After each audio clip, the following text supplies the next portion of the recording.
Hey guys, welcome to my Final Fantasy 9 review that we've just completed playing on Edar Gaming.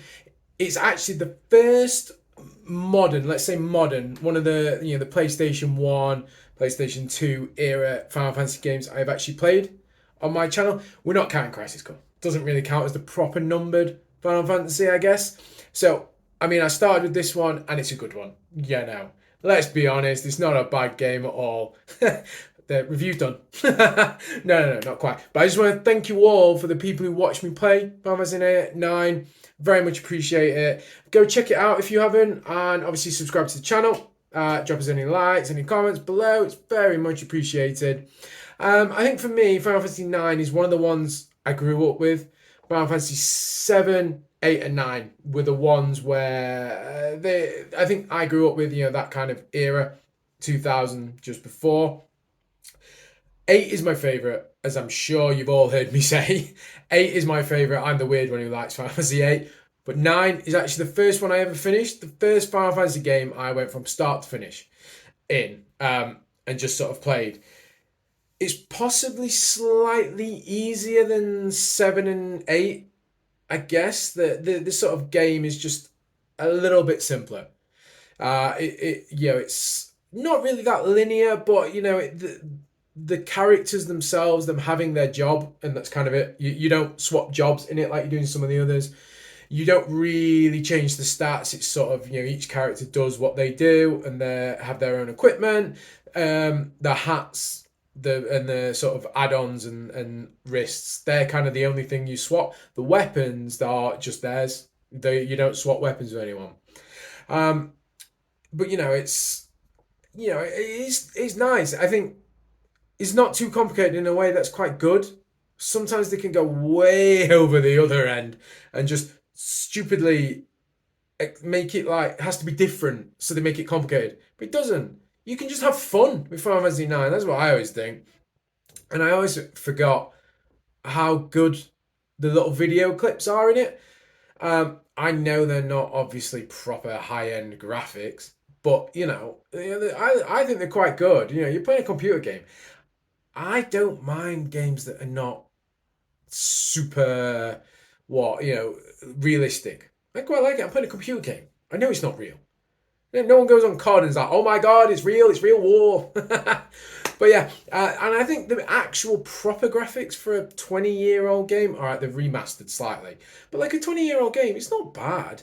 They have the pre-rendered backgrounds that look really nice, and I think actually the sort of cartoony style helps the way hides some of the sort of graphical limits. Well, no, I talk about 7. That's very different. But Final Fantasy 8, some of the things that they tried to make realistic don't really come across very well with the graphics of that time. These days, they'd be amazing. The later Final Fantasies, those kind of the details in the swords and their outfits come across really well. Back then, not so much. So 9 with the more cartoony style, I think it's really good. I do think it works really well. Um, in the story's pretty good as the story goes. It's simple. Well, it doesn't start as simple. Kidnapping goes wrong. Not usually how you start most kids games, but you sort of it then turns into a big plot to destroy, sort of saving the world. You're sort of stopping Dagger. This one. I can't see it that way. Dagger's mum stopping war against everyone. And that's quite an interesting sort of way of doing it. Obviously, Dagger wants to stop her mum, but believes there's good in her. Everyone else is like, let's just kill her. Let's just get her out of the way, destroy her.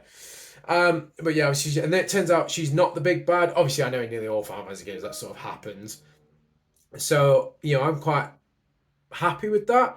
I think where it loses me slightly is obviously Kuja becomes the big bad. You find out, you sort of see him at the end of disc 1, or the equivalent to disc 1, because it's just one game, now on the PS4. And then the end of, is it disc, disc 2?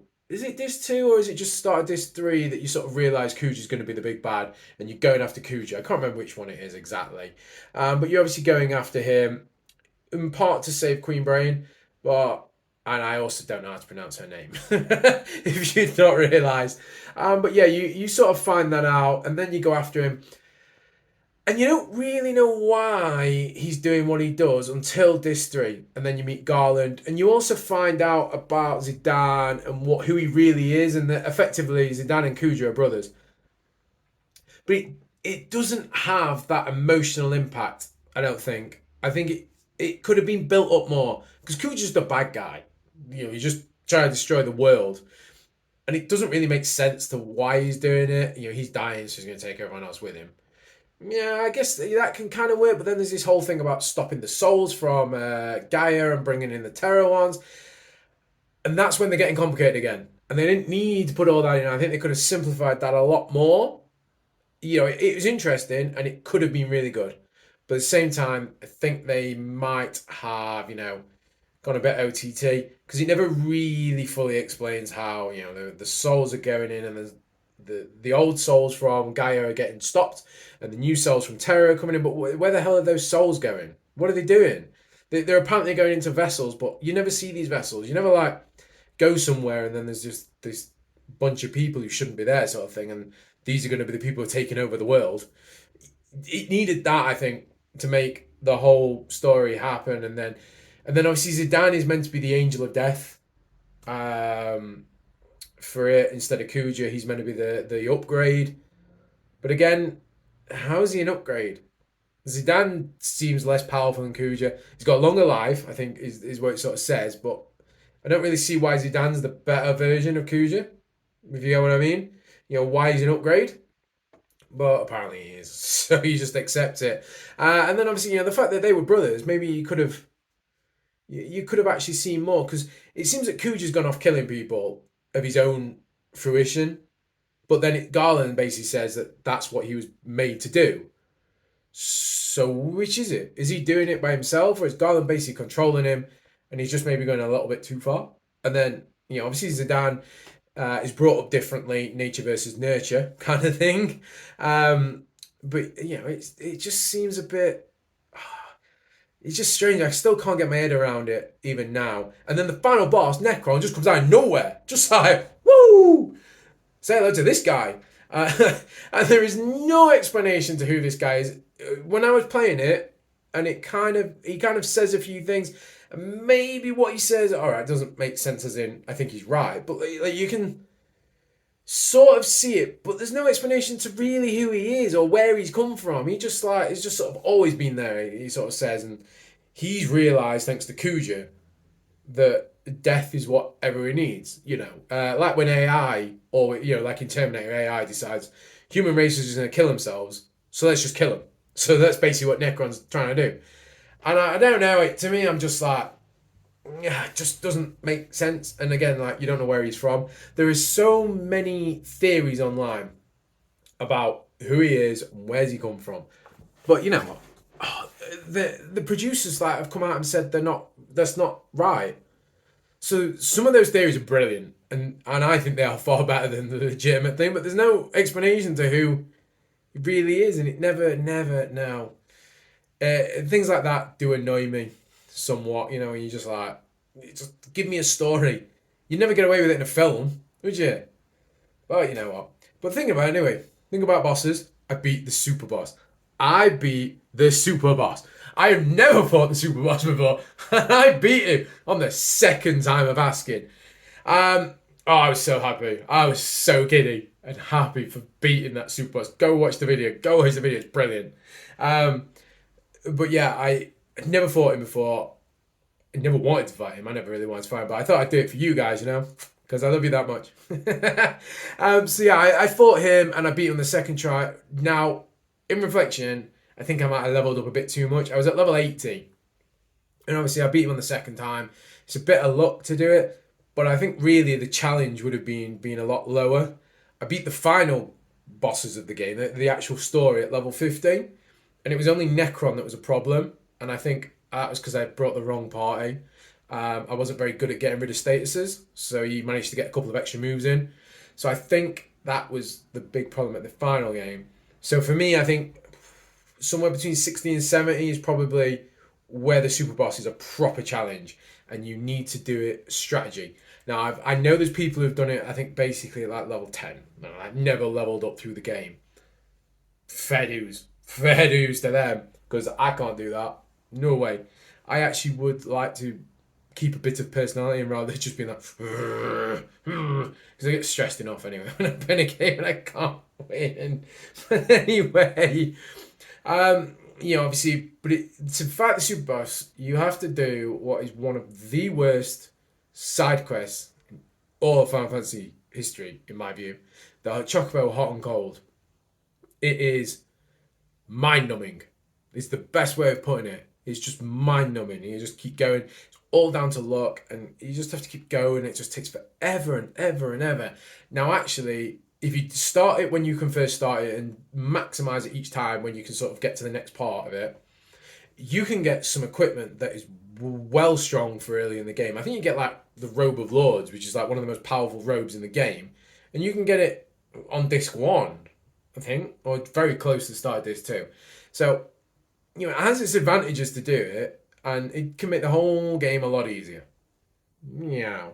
It's one of those cycles. I think the Final Fantasy games at this time, there was like 1 or 2 side quests which were, if you did it and had the patience, the card game of Final Fantasy VIII kind of thing.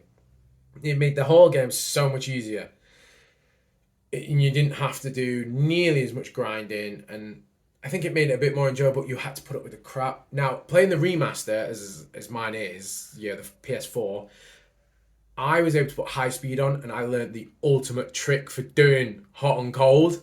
Basically, if you put the high speed mode on, the double speed mode, the timer for doing the playing Chocobo hot and cold doesn't speed up.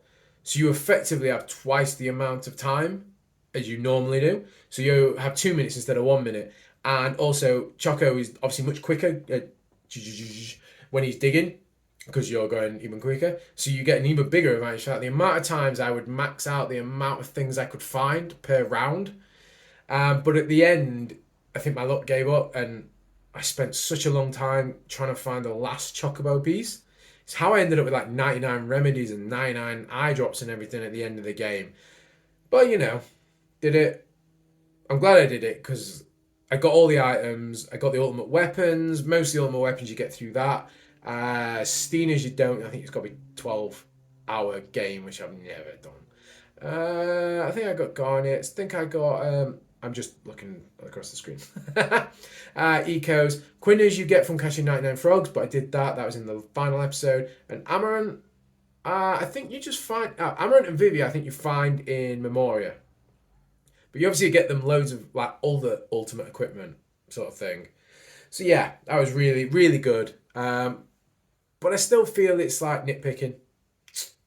If I'm honest, it's not nitpicking. The game is really good. I like, like I said, I like the jobs. I like the specific jobs for everyone.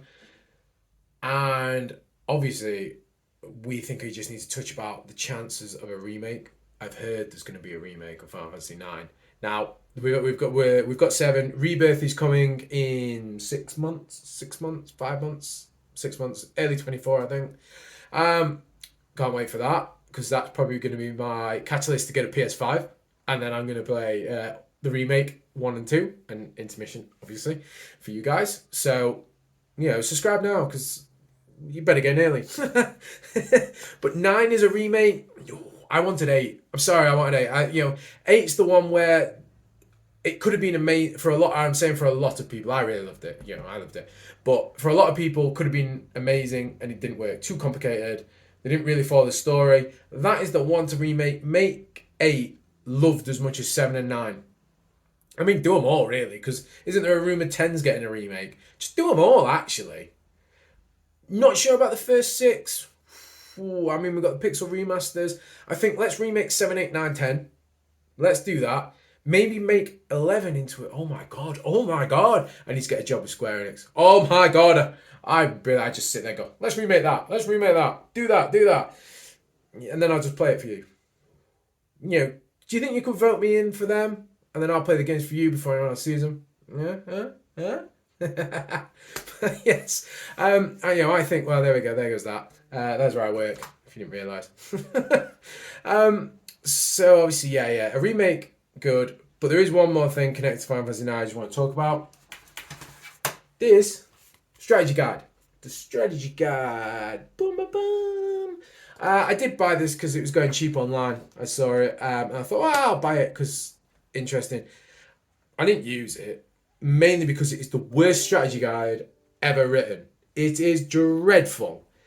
Basically, anything that you need to know, any little sort of how to fight a boss, how to beat a boss, any tricks and things, you had to go online to find the answer. You had to go to their website and basically put a code in that would tell you what you needed to know. I'm just trying to find it on the page, but anyway.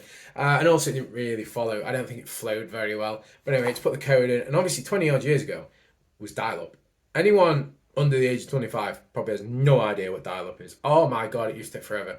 To find out one thing, you pause a game, run from your computer, try and boot it up, get AOL going or whatever. Yeah, no. Mistake making that. To be honest, mistake buying it. It wasn't even that fun to read. I thought it might be nice and retro and read it like 8 was. 7 you can't get hold for love or money, I'm going to say. You can download them, I think. But, you can't buy them, man. I like having them. I just like having it. But anyway, guys, thank you for listening to my ramblings. I think I might have gone over a little bit there. But yeah, please do subscribe to the channel. We're obviously, we're playing 7, 8. We're playing 8. I think I might play 10 next, actually. 10 and 10 2. I don't know, X2. I don't know how you'd say it. So yeah, I'm gonna get X gonna give it you. Yeah. So subscribe to the channel, guys, and thank you again for watching my little random review and also for the main story and the main gameplay. I do appreciate it, and I'll see you soon for more Final Fantasy. Cheers, guys.